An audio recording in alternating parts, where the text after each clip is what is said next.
Hi guys, it's Allie and welcome to the second part of We're Not Ready for Hospice. So that is the comment that I hear most often from families. I really don't hear it very much from actual patients who are dealing with life-limiting illnesses. It's usually from their families. And I believe, after talking to them over the course of many years, that it is often being said mainly because people think that if they are going to say yes to hospice, it's like a proving that their family member can pass away. So I want to tell you that that is not true. As I've discussed in other videos, hospice is a free service. It does not cost anything.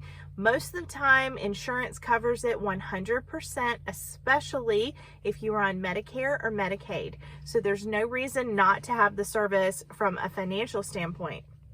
The other thing is that if you have a life-limiting illness that cannot be cured, if there's nothing that can be done, you really aren't giving up anything by going with hospice. And what I mean by that is you have healthcare that comes into the home and takes care of you at home. And we don't do anything to hasten the end of life. On the contrary, people that use hospice tend to live longer. The average is 30 days.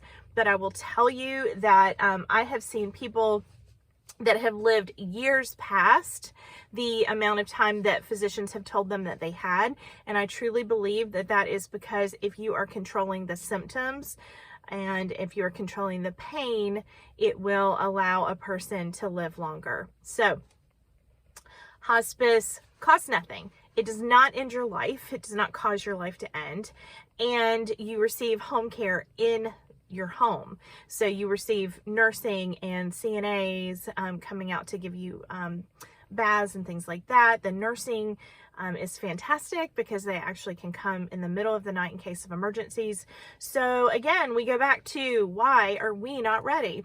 So I will say this, and this is, I think, very important. The majority of people want to spend their final days at home. Okay, so I think we can all agree that if we knew that our end was coming, that we would choose to be at home with our family, our friends, our pets, maybe our favorite candles and our favorite sheets and blankets.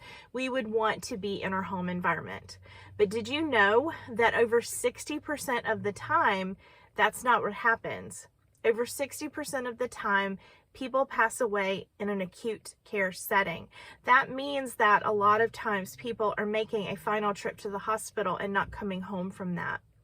And the main reason this occurs, based on, again, just this is my anecdotal experience over years, is usually a lack of communication amongst family members. And so, in other words, if everyone had sat down and talked about what the plan is, what we want, if the person who had the terminal illness could discuss it and say, listen, there is nothing that anyone can do to make me live longer, and I don't want CPR, and I don't want this, that, and the other. What I want is to have a natural death, a natural passing in my home with the pain under control. That's what I want. If we had a chance to have this conversation, then everyone would feel better about that, right?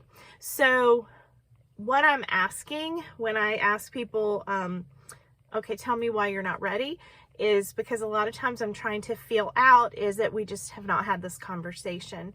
And so I never push anybody into choosing hospice. It is a very personal decision, but I want people to be educated, and I want them to know that if we don't have family conversations soon enough, and if we don't get things in place soon enough, then you are dealing with a crisis situation.